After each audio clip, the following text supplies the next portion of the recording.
salatu wa salam ala rasulillah wa ba'd. Mo fẹ́ pe ọba Ṣọ̀ún tí Ògbómọ̀ṣọ́, mo fẹ́ pè wọ́n ṣàkíyèsí lórí ọ̀rọ̀ ìmáàmù Dr. Talahat Yunus. Mo rí àwọn sẹ́ǹdì sí mi kí ni query bóyá lórí ọ̀rọ̀ bọ́n ṣe lọ hajj, bọ́n ṣe yọ mufti. Ẹ má gbàgbé o wípé mo fẹ́ kẹ́ kíyèsí nǹkan mẹ́ta ní ọba Ṣọ̀ún. Christian nìyí o, ó ṣeé ṣe kọ́rọ̀ ẹ̀sìn wa kọ́ mọ́ yé yín.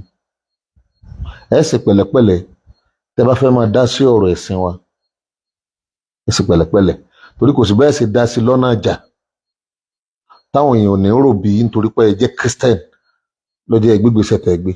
Number one tí mo fẹ́ pín ṣàkíyèsí sí. Ẹlẹ́ẹ̀kejì, ìjà ń bẹ ńlẹ̀ tẹ́lẹ̀ o tí ẹjọ́ sì ń bẹ ń kóòtù. Wọ́n gbé yín lọ sílé ẹjọ́ pé ẹ lẹ́tọ̀ọ́ àti yọ àwọn. Ẹjọ́ ń bẹ ń kóòtù. Ẹ tún wá lọ ìzù query. Mo fẹ́ kẹ́ wo abala kejì yẹn náà dáadáa. Ẹlẹ́ẹ̀kẹta, ìyẹn lọ jọ́sìn, ó lọ ṣẹ̀sìn, ó yàtọ̀ sí culture o. Ẹ jọba lórí ẹ̀sìn wa o. Kò sí ọba náà lórílẹ̀ ayé yìí tó ní agbára kankan àbí àṣẹ kankan lórí ẹ̀sìn wa, Ọlọ́run tàbí ànábì nìkan. Kò nídìí Dr. Talahat Yunus, kò nídìí àti gba permission lọ́wọ́ yín nítorí reason mẹ́ta. Reason aláwọ̀kọ́ ni wípé ẹ̀yin gan bẹ́ẹ̀ ṣe wà hùn àwọn àríwọ́de lórí nẹ́ẹ̀tì tí wọ́n ní ẹ̀yin gan ìṣọmọ ilé ọ̀dọ̀ yín o, wọ́n láwọn ọmọ yín rí. Ẹjọ́ sì ń bẹ ń kóòtù, wọ́n ti yọ yín kóòtù, ẹ àpíì ni. So ẹni tí ẹsẹ̀ rẹ̀ ò tí ì dúró tó tún ń wíṣù query sẹ́nìkan. Ẹ wò dáadáa. Number two, ó ní wípé ẹ lẹ́tọ̀ọ́ àti kọ query yìí torí pé Christian nìyí gẹ́gẹ́ bí mo ṣe sọ tẹ́lẹ̀tẹ́lẹ̀. Ẹni tẹ́ ẹ sì kọ́ sí ẹ̀ ń bá jà tẹ́lẹ̀. Wọ́n ní inú ẹ̀sìn rẹ̀ ní bí yín àbí ọ̀rọ̀ ẹ̀sìn rẹ̀ ò yé yín.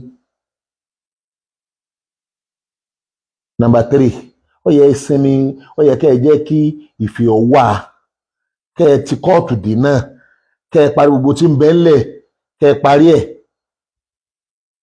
Ẹ lọ ronú dáadáa ọba Ṣọ̀ún, ta lọba náà nílùú Ògbómọ̀ṣọ́ tọkọrú query bẹ́ẹ̀ rí. Ẹ má gbàgbé orin pé nílé yìí náà wọ́n ti yan ọba kàtà tó yọ. Ẹ má bà ọkọ̀ lé yẹn jẹ́, ẹ sì má bà ipò Ṣọ̀ún jẹ́. Àrùdù sí èèyàn lọ hajj gẹ́gẹ́ bí ìmáàmù mùsùlùmí. Kò sí ọba kankan tí Islam ń bẹ lọ́wọ́ rẹ̀ àbí lábẹ́ rẹ̀. Kódà àwọn ọba Mẹ́kà, Islam wa kò sí lábẹ́ wọn. Ṣé ìmáàmù yóò kọ́kọ́ máa gbàyànjá lọ́wọ́ yín kó tó kírun wákàtí 5 àbí yóò wá gbàyànjá lọ́wọ́ yín kó tó kí jímọ̀? Ẹ̀sìn wa ara ẹ̀tọ́ wa ni tí agbára ìjọba gan ọ̀ka láti sọ fún ayé pé a gbọ́dọ̀ ṣe dẹ́sà pé ìjọba ní gbogbo wa wà lábẹ́ rẹ̀. Òfin ìwo lẹ́rù bẹ́ẹ̀ níná, òfin ìwo lẹ ní tó ju òfin Nàìjíríà lọ. Fundamental human right, freedom of religion. Kò sí òfin àfikán tó ju òfin Nàìjíríà lọ. Tẹ́ ẹ mọ́fin táwọn ẹgbẹ́ Islam bá ṣe. Tábà bá sọ nípa pé bóyá òfin kan bẹ́ẹ̀lẹ̀, káfẹ́ bá lófin irú ẹ̀ kò débi ẹ̀sìn wa o. Islam ni ìmáàmù ń ṣe, Islam là ń ṣe, ara Islam ni hajj kìí sara culture. Ẹ jẹ́ ọba lórí Islam. Tẹ́lẹ̀ ẹlẹ́jọba àlú o, tẹ́ bá fẹ́ ṣe ọba àlú yín kódà Nàìjíríà gan tó jẹ́ aláṣẹ, ìjọba Nàìjíríà tó jẹ́ aláṣẹ kò lágbára lórí Islam wa, ó fún wa láàyè Islam wa ká sí. Kábíyèsí ariwo ti pọ̀ jù lórí yín. Láìpẹ́ tẹ́ ẹ bá ṣọ́ra, gbogbo àwa mùsùlùmí á jáde. Ìmáàmù tọ́lọ́ yàn fún yín ń bẹ̀ yẹn, tọ́lọ́ yàn fún yín ní Ògbómọ̀ṣọ́, ìmáàmù gbogbo àwa mùsùlùmí ilẹ̀ Yorùbá ni.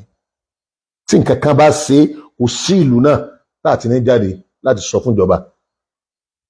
Kódà tẹ́ ẹ̀ bá lọ rọ intense ìfún yín ju ọ̀sẹ̀ kan lọ, àwa mùsùlùmí ilẹ̀ káàárọ̀ oòjíire á jáde á wà tọrọ lọ́dọ̀ ìjọba pé kó stop yín. Bóyá mo bá ṣe ni kó yọ yín, àbí kó fún yín lànà bẹ́ẹ̀ ṣe máa ṣe, bẹ́ẹ̀ mọ ìlànà tó yẹ kẹ́ máa tẹ̀lé. Ẹ má dogun ẹ̀sìn ẹlẹ́ àwọ̀ ọ̀jágun ẹ̀sìn o, a ṣe wàhálà o, kò sígbà kan tí mùsùlùmí máa ń fa wàhálà o. Mo dẹ̀ sọ fẹ́ yẹn mùsùlùmí ìlú Ògbómọ̀ṣọ́ náà yìí pé kì í sọ̀rọ̀ wàhálà lèyí. A fún ọba ní ọ̀sẹ̀ kan péré ó kó ọ̀rọ̀ ẹ̀jẹ̀ àrífín iná ní kí wọ́n máa sọ pé ẹnìkan sọ fóun kó tó lọ ájì. Ta ni ọ́? Ta ló ń tọ̀hún tó máa gbàyànjá lọ́wọ́ rẹ̀ láti ṣe Islam tí a ọba kankan ò jẹ́ ọba lórí Islam wa, ẹ lè jọba lórí ìlú tá a jọ wà.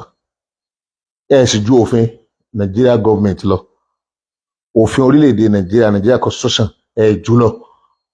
Òfin gangan ó gbé ètò kalẹ̀ láti help hajj kó lè rọrùn. Ẹ̀rọ alẹ́ nìkan ọ̀gbà pàmíṣẹ́ ẹ fún kwérì yín ẹ lọ fi pamọ́ sọ́dọ̀ ara yín. Àgbọ̀dọ̀ tó rú kì í ṣe pé ọ̀rọ̀ pé kìíní kankan pé bóyá wọ́n tọwọ́ bọ àṣẹ yín nínú ta ni yín wájú Ọlọ́run. Ṣé pásítọ̀ chọ́ọ̀chì yín ẹni fún kwérì pé kí ló dé tó fi travel? Mo wá pé gbogbo ẹ̀yin mùsùlùmí l'Ógbómọ̀ṣọ́ ẹ jẹ́ kí orí yín ó pé gidi lórí ọ̀rọ̀ èyí. Ẹni ó bá support ní tó bá ṣe yóò sórí burú ni, ọ̀rọ̀ rí ó dàrú ni níwájú Ọlọ́run. Èèyàn lọ perform hajj ṣé nítorí pé àwọn èèyàn wá pariwo wọ́n wá kí bí wọ́n ṣe wá kí Olúwo, kí ni ń bí inú gan? Tó bá pera rẹ̀ ní mùsùlùmí ẹ gbọ́dọ̀ support irú ẹ̀ o. Wọ́n ní síkọ̀ yẹ kó sọ olóyè ọba, àwa ni olóyè ọba. Wọ́n ní kẹ́ ẹ mọ̀ sí ni àìsàn olóyè ọba, àìsàn olóyè ọba o, rárá o. Ẹ̀sìn wa kò sí lábẹ́ ọba sẹ́, mùsùlùmí ò sí lábẹ́ ọba.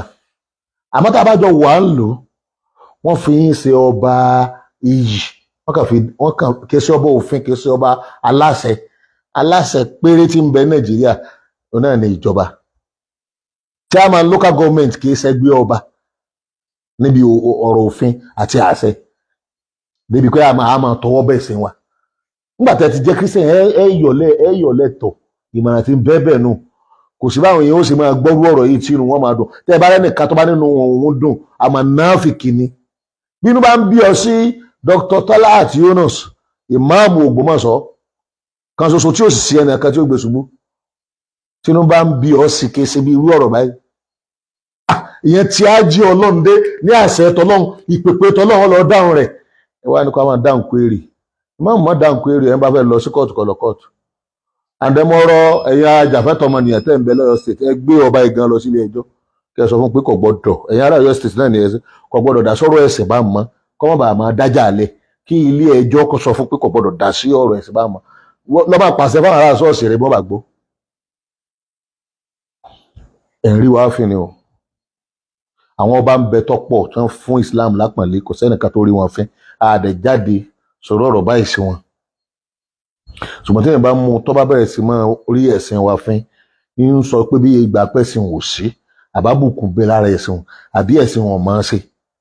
Kò nídìí àti gba ìyọ̀ǹda kankan lọ́dọ̀ yín. Ó lè bù yín gbọ́, kábíyèsí, mo ń lọ àjò oyún tọ́rẹ̀ bá ń bẹ láàrin yín, tẹ́ ìgbéra yín lọ kóòtù. Ó lè bù yín gbọ́. Gbogbo ìwé àwọn gbogbo yóò gba ìyọ̀ǹda lọ́wọ́ yín fún kíni? Tọ́rẹ̀ bá ń bẹ láàrin yín, ó lè bù yín gbọ́ pé kábíyèsí o mo fẹ́ travel gẹ́gẹ́ bí ọ̀rẹ́ sọ́rẹ̀. Ṣùgbọ́n nígbà tó pé ìgbéra yín lọ ilé ẹjọ́ ẹlẹ́ẹ̀ṣẹ̀ ti pánẹ́ẹ̀lì ẹ̀yọ́ kì í sọmọ ilé ayé lára, gbogbo oríṣiríṣi ọ̀rọ̀ náà ń gbé wá báyìí tẹ́yìn náà ń wẹ́kọ̀mù ẹ̀ rí bí iyì ṣe tó nígbà tẹ́ ẹ̀ dá wọn tí wọ́n ń fọ gbólóhùn àbùkù. Kọ́tàlùkọ́ ọlọ́rin mọ̀ dáadáa yìí pé kò sí ẹnìkan tó bá ya wèrè lókù ní Islam náà tako Dr. Yunus Talat. Oyè Islam oyè ìmáàmù kì í ṣe ilé alára lónìí o. Wọ́n èfilé tó wọ́n máa fi máa tò, wọ́n sì máa fi àṣẹ ìjọba Islam tí è ṣẹbọ tí è lọ ṣọ́ọ̀ṣì, àṣẹ ìjọba Islam tí ó mọ̀ ju Islam nìkan lọ wọ́n máa fi tò. Ṣùgbọ́n àbẹ̀ta ló láṣẹ Islam? Ṣé pásítọ̀ tọ́jọba ní Ògbómọ̀ṣọ́ lọ láṣẹ Islam ni àbí ọba tí wọ́n ṣe ìrúbọ fún kó tó dorí oyè ta ni gọ́ọ̀mẹ̀ntì gan ọ̀gbọ́dọ̀ sọ pé òun fẹ́ ìzùkúrì bá a ṣe wà ní ìsìn bí mọ̀ ṣe wà ní ìsìn kìí ṣe olóyè tí gọ́ọ̀mẹ̀ntì lè sọ pé ó ṣe ṣe báyìí gọ́ọ̀mẹ̀ntì fúrí wa ká máa ṣe sí wa àwọn olóyè yín tẹ́jọ́ wà láàfin tẹ́jọ́ ń ṣe oyè yín láàfin báyà lẹ́lẹ́ mọ́ fún kwérì báwọn ń pè pé oyè ààfin ni gbogbo ẹ̀yin mùsùlùmí níbikíbi tẹ́ bá rí ẹwà bí ṣe rí nù o ẹ má gbé Islam dé abẹ́ ààfin kankan àfààfin tó bá jẹ́ pé ààfin yẹn náà ààfin Islam ni bólúwo ṣe rí nìsín wọn ò wé ńlá wà ní àṣà wa ni olúwòsẹ yóò wé láwà ní kò sì gbọdọ̀ mọ́ lọ jímọ̀ yóò sì wé láwà ní so kò ní òun gbà pé bí tí a ṣe rí ń bí inú olúwo gẹ́gẹ́ fúnra rẹ̀ pẹ̀lú adé rẹ̀ nínú tàn ó kírun jímọ̀ táwọn èèyàn kírun lẹ́yìn ẹ̀ so tí ẹ̀ yàtọ̀ àmọ́ ní gbogbo ìlú yòókù nílẹ̀ káàárọ̀ òjíire tí ò nírú ìtàn Islam báyìí àbí doctrine Islam báyìí yẹ gbọ́dọ̀ mọ́ ṣọ́ra sí Christian ẹ̀sìn tí ẹnìkan ò ní yíṣù kwérì fún pásítọ̀ church yín kó ṣe báyìí látàfíà kan ẹ̀sìn tí ẹlẹ́bọ ṣe tiẹ̀ mùsùlùmí náà kẹjú ṣe tiẹ̀ lọ́tọ̀ so tẹ́yìn bá jọba wọ́n ti límìtì gbogbo tó bá jẹ́ ọ̀jọba lórí ẹ̀sìn wa o ọ̀jọba anybody ọ̀jọba lórí ẹ̀sìn wa o kódà ọba tó ń pè lọ́ba mùsùlùmí gan kò gbọ́dọ̀ tako Islam tó bá tako Islam á gbé sẹ́gbẹ̀ẹ́ kan ni ká tó ń bèrè tí ìbá ṣe mùsùlùmí ẹ̀sìn mọ́ ọ̀rọ̀ mi pé bóyá bíi èébú náà ṣe reality àwọn èèyàn ń bínú jù báyẹn lọ wọ́n ń bínú jù báyẹn lọ wọ́n fẹ́ kí àwa mùsùlùmí ká dìde sí yín bẹ̀tà sọ fún yín pé ìjọba ní ká fẹjọ́ yín sùn kókó èrè ẹ̀yìn gan pé ṣé ẹ fẹ́ máa dá ìjẹ ẹ̀sìn lẹ́ẹ̀ni kọ́dẹ̀ kọ́ yín kọ́ sọ fún yín ibi tágbára yín tó mà ètò pé à ń fún yín nímọ̀ràn rẹ̀ ní ẹ̀sìn ìdí tá a fi ń fún yín nímọ̀ràn náà ní yí pé kẹ́ ẹ má bàa máa kọ́ sí wàhálà ẹ̀sìn ẹ̀yin mùsùlùmí ẹ múra ìmáàmù Ògbómọ̀ṣọ́ ìmáàmù tí gbogbo àwa mùsùlùmí ilẹ̀ Yorùbá tá à ń bẹ lẹ́yìn ẹni gbogbo ẹ̀yin olóríire ẹ̀yin tí ẹ̀ sọ lórí burúkú ẹ̀yin tí nǹkan yé ẹ̀yin tẹ́ ẹ̀ bẹ lọ́hùn kírú ọ̀ṣẹlẹ̀ sí yín àbọ̀mọ yín àbẹ́gbọ̀n yín àbára yín kí wọ́n fún lóyè kan á yọ àbí wọ́n yẹpẹrẹ rẹ̀ àbí wọ́n náà lọ mẹ́lòmíì wà gbogbo ẹjọ́ bá fẹ́ kírú ọ̀ṣẹlẹ̀ sí òun ẹni tí ó fẹ́ àbùkù fún ẹ̀sìn Islam tí ó fẹ́ àbùkù fún mùsùlùmí ẹ unite ó ṣeé ṣe títí ọ̀sẹ̀ kan ká sọ fún àwọn mùsùlùmí pé wọ́n jáde láti sọ fún ìjọba ẹ sì gbọ́dọ̀ fàjẹgbọn kankan èyí ò tó nǹkan tá a já sí o àti nílùú Ògbómọ̀ṣọ́ àtẹlẹwẹ ẹ gbọ́dọ̀ fàjẹgbọn inú àbá tó fi bá fún yín láàyè rẹ̀ peaceful demonstration ó ṣeé ṣe ká máa múra fún kí kọ́mọ́ sí ìlú kan nílẹ̀ káàárọ̀ òjìire láti sọ fún ìjọba wípé ẹ bá Zọ̀ún Ògbómọ̀ṣọ́ sọ̀rọ̀ ọba Ghandi kọ́mọ́dàjẹ́ ìṣẹ̀lẹ̀ àwọn èèyàn nígbà yẹn láíláí o àrò àjìwà àjìtọ̀ yẹ wá lọ́dún yìí bó ṣe wọ́n tó a lọ àdúgbò ọ̀dọ̀ Ọlọ́run tí bá ń bínú kọ́ má bínú mọ́ bó bá sì fẹ́ máa bí lọ tí wọ́n bá ṣe ni kò sí. wa sallallahu ala sayyidina Muhammad wa ala alihi wa sahbihi wa sallam. Wassalamu alaikum wa rahmatullahi wa barakatuh.